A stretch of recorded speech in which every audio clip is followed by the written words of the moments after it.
Mr. Shaju Thomas, a healthier and happier world by means of offering the most comfortable and safe clothes for children, was the mission and vision of Mr. Shaju Thomas, the well-known entrepreneur, founder of fast-growing baby care brand Poppies.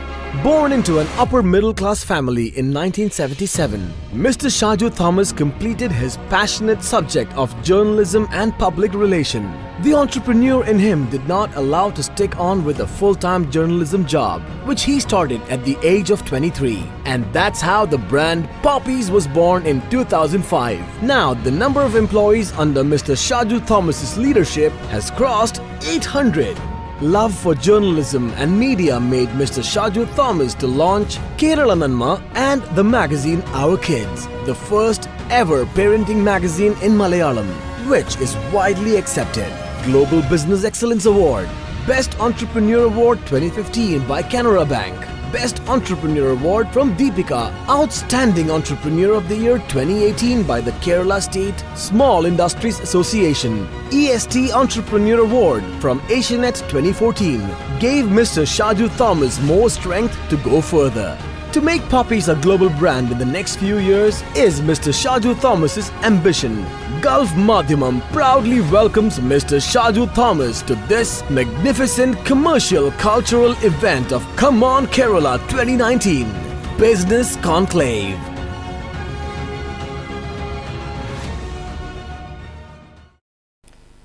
Good morning, UAE. ഞാൻ 15 വർഷം മുമ്പാണ് ശരിക്കും പോപ്പീസ് എന്നൊരു സ്ഥാപനം തുടങ്ങുന്നത്. അതിനു മുമ്പ് ഞാൻ എൻ്റെ മാധ്യമത്തിനെ പോലെ ഞാൻ മലയാള മനോരമയിലെ ഒരു പത്രപ്രവർത്തനമായിരുന്നു. ബിസിനസ് ലേഖനമായിരുന്നു എൻ്റെ പ്രധാന വിഷയം. ഞാൻ ജേർണലിസ്റ്റ് കഴിഞ്ഞ് എല്ലാ മലയാളികളെയും പോലെ എന്ത് ജോലി ചെയ്യാം എന്ന് അന്വേഷിച്ച് ഒരുപാട് കോഴ്സുകൾ പഠിക്കുകയും അങ്ങനെ ജേർണലിസം കോഴ്സ് പഠിക്കുകയും അത് കഴിഞ്ഞ് മലയാള മനോരമയിൽ ഒരു സബ് എഡിറ്ററായിട്ട് ജോലി ചെയ്യുമായിരുന്നു. അതിനിടയ്ക്കാണ് ഇങ്ങനൊരു സംരംഭം തുടങ്ങുന്നത്. ഈ 15 വർഷത്തിനിടയ്ക്ക് ഞാൻ ഒരുപാട് പ്രാവശ്യം UAE പല എമിറേറ്റ്സിലും വന്നിട്ടുണ്ട്. ദുബായിലുണ്ട്, ഷാർജയിൽ, അബുദാബിയിലൊക്കെ വന്ന് എയർപോർട്ടിൽ ഇറങ്ങാറുണ്ട്. അപ്പോൾ ഞാൻ കണ്ടൊരു പ്രത്യേകത എന്താ വെച്ചാൽ, നമ്മൾ ഓരോ പ്രാവശ്യം വരുമ്പോഴും UAEക്ക് അല്ലെങ്കിൽ ദുബായിക്ക് അല്ലെങ്കിൽ ഷാർജയിലെ ഓരോ എമിറേറ്റ്സിലും എന്തെങ്കിലും ഒരു മാറ്റം ഉണ്ടായിരിക്കും. എപ്പോൾ വന്നാലും ഒരു 30 ദിവസം കഴിഞ്ഞ് വന്നാൽ പോലും ഒരു മാറ്റമുണ്ട്. അതായത് ഇവിടെയുള്ള ആളുകൾ, നമ്മൾ മലയാളികൾ ഉൾപ്പെടെ അല്ലെങ്കിൽ ഇന്ത്യക്കാർ ഉൾപ്പെടെ ആ മാറ്റത്തിനെ മാറ്റമായിട്ട് അംഗീകരിക്കുന്നു, നമ്മൾ ആ മാറ്റത്തിനെ ഉൾക്കൊള്ളുന്നു.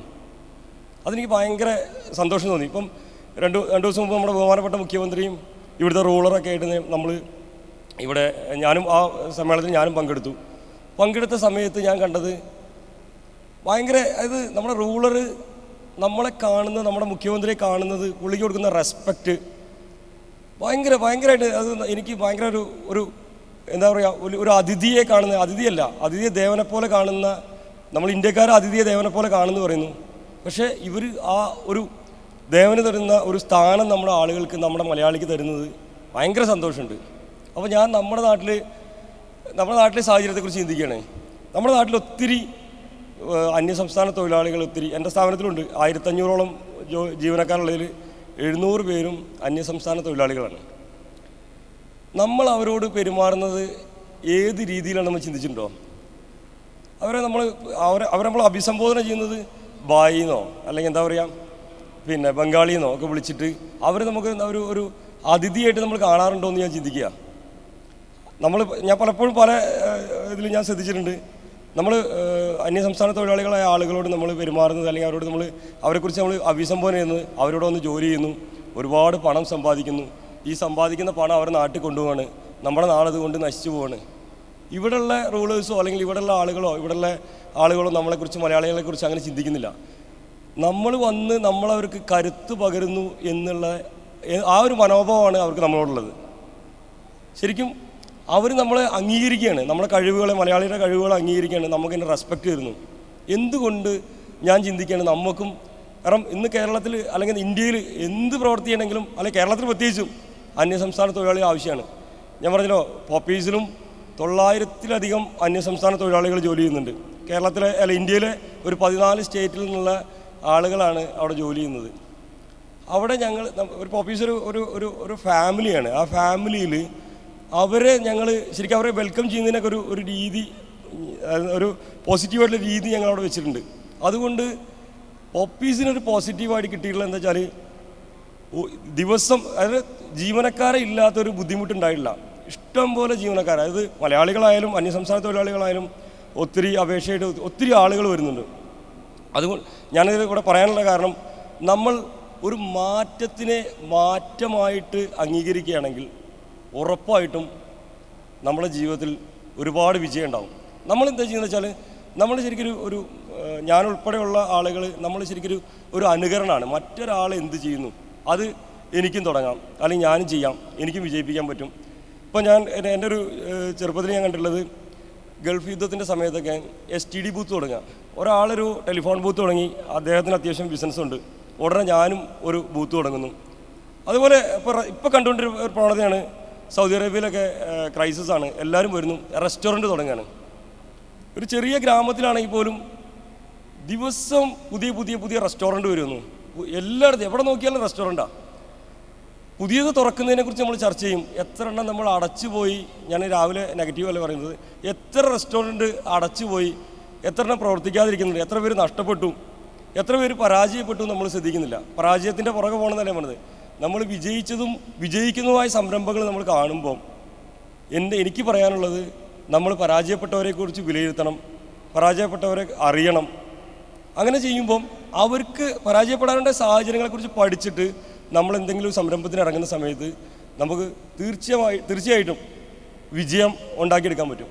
ഇപ്പോൾ എൻ്റെ ഒരു അനുഭവം പറഞ്ഞു വെച്ചാൽ, ഞാൻ പോപ്പീസ് 15 വർഷം മുമ്പ് പറഞ്ഞില്ലേ, എനിക്ക് അനിയത്തിമാർ, ഞാൻ എൻ്റെ വീട്ടിലെ ഏറ്റവും ചെറിയ മോൻ ഞാനാണ്. അപ്പോൾ ഞാൻ എന്താ വെച്ചാൽ ഒരു വ്യവസായം തുടങ്ങുക എന്നുള്ളത്, കാരണം എൻ്റെ ഫാദർ ഒരു വ്യാപാരിയാണ്. അപ്പോൾ ഒരു വ്യവസായം തുടങ്ങുക എന്നുള്ള എൻ്റെ മനസ്സിൽ ജോലി ഉണ്ടെങ്കിൽ തന്നെ ഉള്ളൊരു ആഗ്രഹമാണ്. അങ്ങനെ വ്യവസായം തുടങ്ങിയതിനെക്കുറിച്ച് ഞാൻ ആലോചിച്ചപ്പോഴാണ് കുട്ടികളുടെ ഡ്രസ്സിനെ കുറിച്ച് ഞാൻ വളരെയധികം നിരീക്ഷിച്ചു.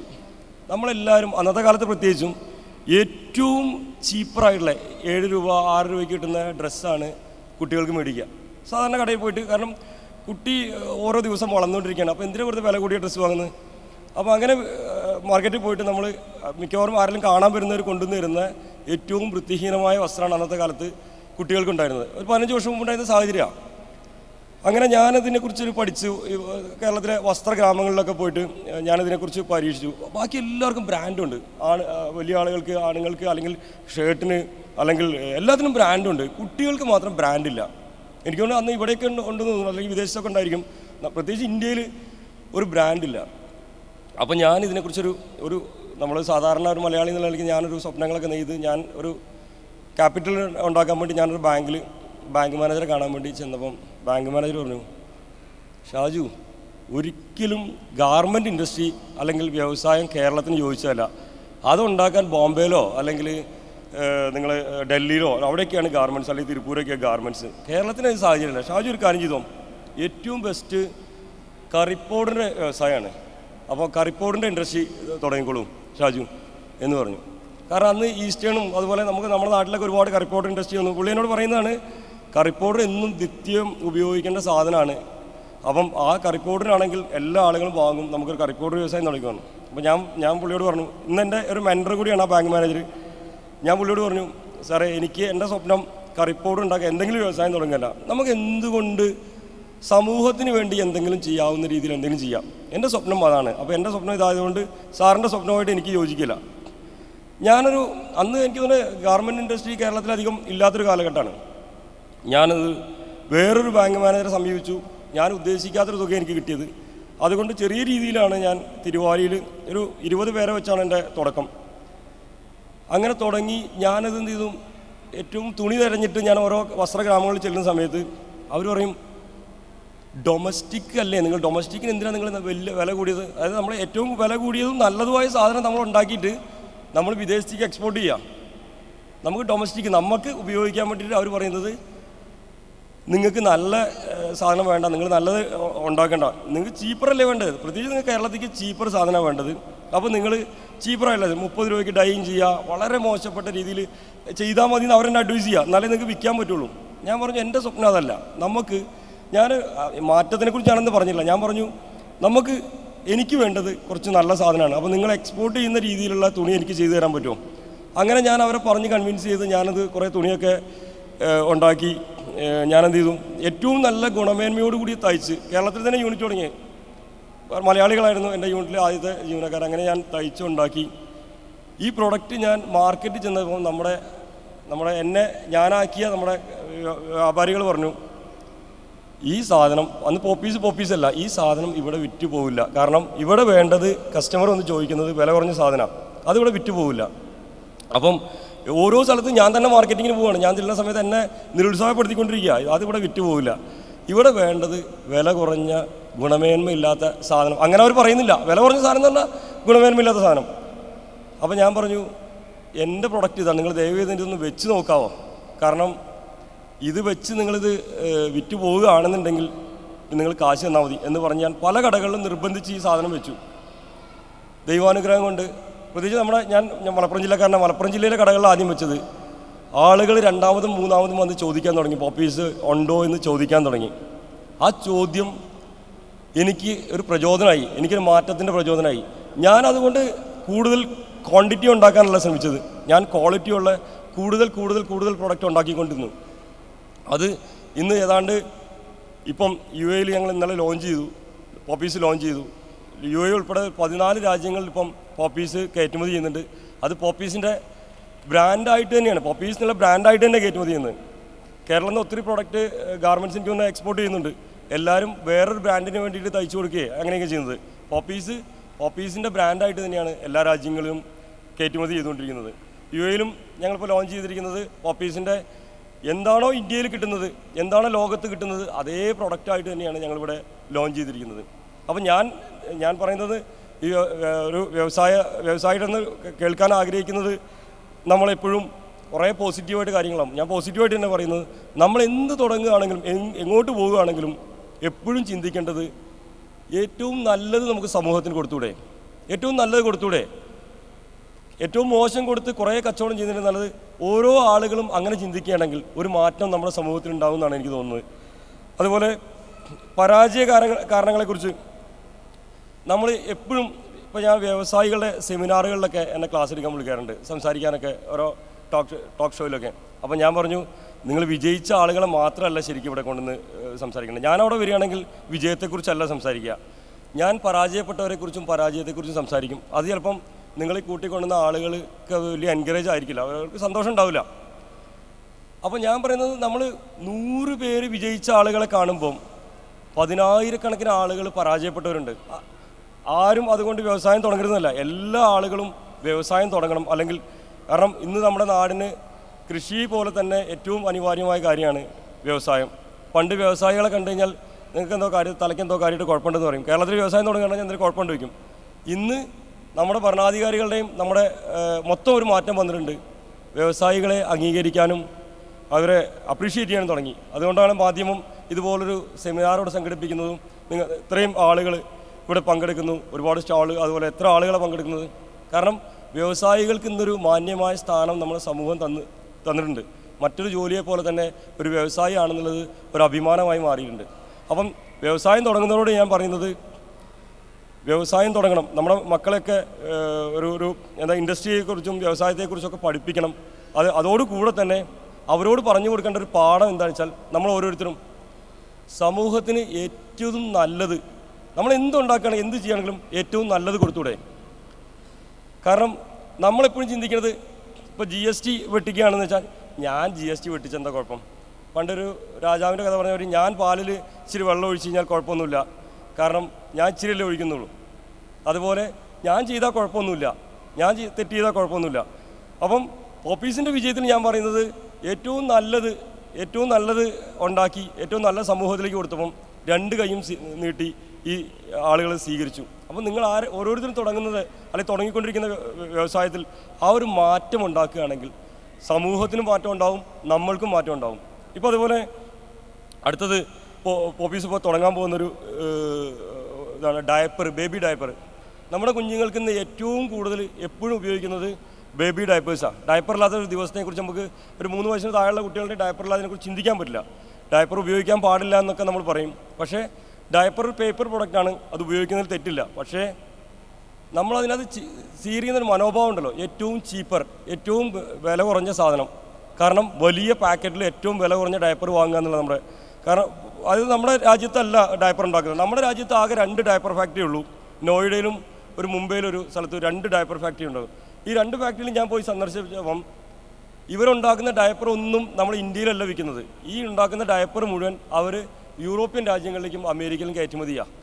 നമ്മളെന്താ ചെയ്യുന്നത് വെച്ചാൽ, നമ്മൾ നമ്മുടെ അയൽ രാജ്യത്തു നിന്ന് ഏറ്റവും മോശപ്പെട്ട രീതിയിൽ ഏറ്റവും ചീപ്പറായിട്ടുള്ള ഡയപ്പർ വാങ്ങിച്ചുകൊണ്ടിരുന്നു. രാത്രി നേരം വെളുക്കുവോളം നമ്മൾ ആ കുട്ടിയെ അത് ധരിപ്പിക്കുന്നു. അപ്പോൾ ഇത് ഒരു മാറ്റത്തിന് വേണ്ടി ഞാനിതിനെക്കുറിച്ച് പഠിച്ചു. എന്തുകൊണ്ട് നമുക്കിവിടെ ഒരു ഡയപ്പർ ഫാക്ടറി നല്ല രീതിയിൽ തുടങ്ങണം. അങ്ങനെ പോപ്പീസ് ഇപ്പോൾ ഈ വർഷം ജൂണോടുകൂടി ഇന്ത്യയിലെ 3ാമത്തെ ഡയപ്പർ ഫാക്ടറി നമ്മുടെ മലപ്പുറത്ത് തുടങ്ങുകയാണ്. ഈ പോപ്പീസ് ഉണ്ടാക്കുന്ന ഡയപ്പർ ഒരു കാരണവശാലും ഏറ്റവും ആയിരിക്കില്ല. ഞാൻ ഉറപ്പ് വരുന്നത് ഏറ്റവും ഗുണമേന്മയുള്ള ഡയപ്പറായിരിക്കും. അതുപോലെ കുട്ടികൾക്കുള്ള സോപ്പ്, അതുപോലെ ടോയ്ലറ്ററീസ്, ഷാമ്പു, ഇതുപോലുള്ള പ്രോഡക്റ്റ് നമ്മൾ തുടങ്ങുകയാണ്. പോപ്പീസിൻ്റെ ബ്രാൻഡിൽ ഞങ്ങൾ പുറത്തിറക്കാൻ പോവാണ്. അതും കുട്ടികളുടെ സ്കിന്നിലേക്ക് നമ്മൾ ഡയറക്റ്റ് അപ്ലൈ ചെയ്യുന്ന പ്രൊഡക്റ്റ്സാണ് ഇതെല്ലാം. അതിനകത്ത് നമ്മൾ ചീപ്പർ തിരഞ്ഞ് പോകുന്ന സമയത്ത് കുട്ടികൾക്ക് സംസാരിക്കാൻ അറിയില്ല, അവർക്ക് പല രീതിയിലുള്ള അസുഖങ്ങളുണ്ടാവും, പല ബുദ്ധിമുട്ടുകളുണ്ടാവും. അപ്പോൾ അതിനകത്തും അത് ഞാൻ ഇന്ത്യയിൽ പല സ്ഥലത്തും അന്വേഷിച്ചിട്ട് എല്ലാവരും ഈ ചീപ്പർ എന്ന രീതിയിലാണ് നിൽക്കുന്നത്. അങ്ങനെ ഞാനിപ്പോൾ ആ പ്രോഡക്റ്റ് ഉണ്ടാക്കുന്നത് US ഫിലാഡൽഫിയ എന്നുള്ള സ്ഥലത്താണ്, ഒരു ഫാക്ടറിയിൽ നിന്നാണ് പോപ്പീസിന് വേണ്ടിയിട്ട് പ്രോഡക്റ്റ് ഉണ്ടാക്കുന്നത്. അതും ഞങ്ങൾ ജൂണോട് കൂടി ലോഞ്ച് ചെയ്യാണ്. അതുപോലെ ഞങ്ങൾ UAE ഉൾപ്പെടെയുള്ള രാജ്യങ്ങളിൽ ഒരു 100 റീറ്റെയിൽ ഔട്ട്ലെറ്റ്സ് തുടങ്ങുകയാണ്. അതും അതിൻ്റെ ഭാഗമായിട്ടുള്ള പ്രവർത്തനങ്ങൾ നടന്നുകൊണ്ടിരിക്കുകയാണ്. പിന്നെ ഞാൻ പറയുന്നത്, നമ്മളുടെ മറ്റൊരാൾ ചെയ്തത് അതിനെ അനുഗ്രഹിച്ച് അതിൻ്റെ പുറകെ പോകുന്നതിന് നല്ലത് ആരെങ്കിലും വിജയിച്ചവരുണ്ടെങ്കിൽ വിജയിച്ചവരുടെ കൂടെ ചേർന്ന് നിന്നുകൂടെ എന്നാണ് എൻ്റെ നിങ്ങളോട് ചോദിക്കുന്നത്. അപ്പോൾ VKC ഞാൻ കണ്ടത്, ചെരുപ്പ് വ്യവസായം ചെയ്യുന്ന VKC അദ്ദേഹം ചെയ്തത് വെച്ചാൽ കുറേ യൂണിറ്റുകളെ ലയിപ്പിച്ചുകൊണ്ട് ഒരു VKC ഒരു നാമധേയത്തിൽ ഒരു പ്രൊഡക്റ്റ് ഉണ്ടാക്കുന്നു. അവിടെ സമീപത്തുള്ള എല്ലാ ആളുകളും ചെറിയ ചെറിയ യൂണിറ്റുകളിൽ VKCക്ക് വേണ്ടി ഇന്നിപ്പോൾ ഞാൻ അറിഞ്ഞത് ചെരുപ്പ് ഉണ്ടാക്കി കൊടുക്കുന്നു. അതുപോലെ ഒത്തിരി പോസിറ്റീവായിട്ട് ചെയ്യുന്ന ഒരുപാട് ആളുകൾ നമ്മുടെ നാട്ടിലുണ്ട്. അപ്പം വ്യവസായം തുടങ്ങാൻ ആഗ്രഹിക്കുന്ന ആളുകൾ, നമ്മുടെ നാട്ടിൽ വിജയിച്ച ആളുകളോ അല്ലെങ്കിൽ നല്ല രീതിയിൽ പോകുന്ന ബ്രാൻഡുകളോ, അവരോട് ചേർന്ന് നിൽക്കാൻ ശ്രമിക്കുക. അല്ലെങ്കിൽ നമ്മൾ തുടങ്ങുകയാണെങ്കിൽ സമൂഹത്തിന് ഏറ്റവും ഗുണപരമായ രീതിയിൽ ഉള്ള പ്രൊഡക്റ്റ് ഉണ്ടാക്കുക. അപ്പം നമ്മൾ സമൂഹത്തിനോടും നമ്മളോടും ചെയ്യുന്ന ഒരു വലിയ പ്രവൃത്തിയായിരിക്കും എൻ്റെ അഭിപ്രായം. Thank you.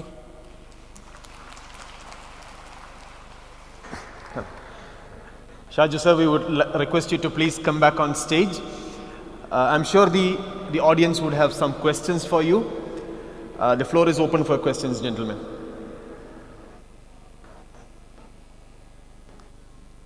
Yeah. Yes, please. The mic is coming there.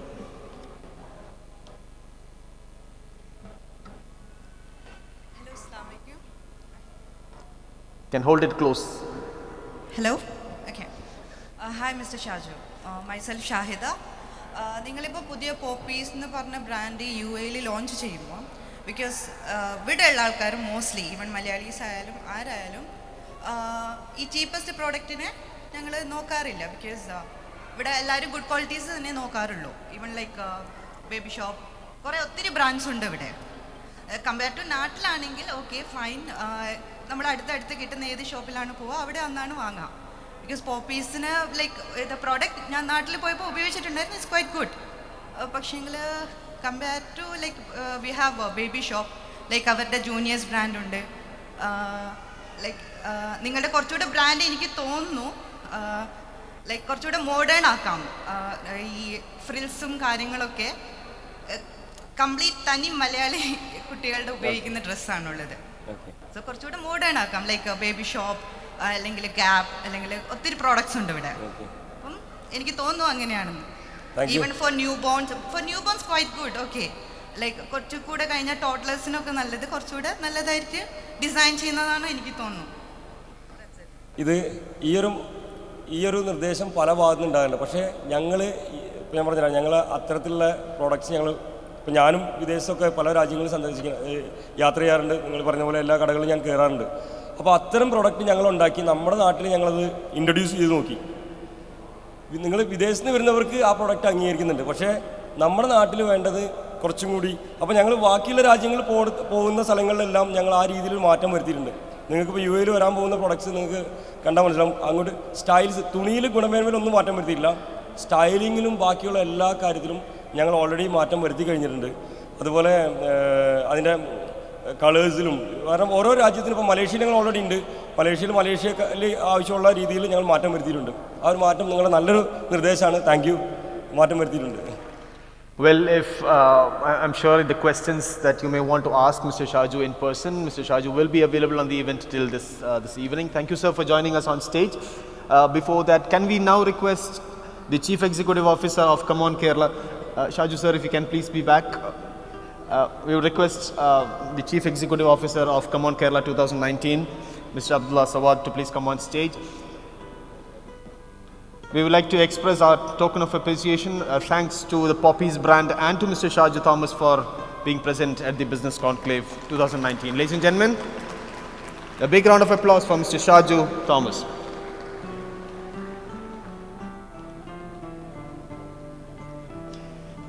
Thank you, sir. Thank you very much.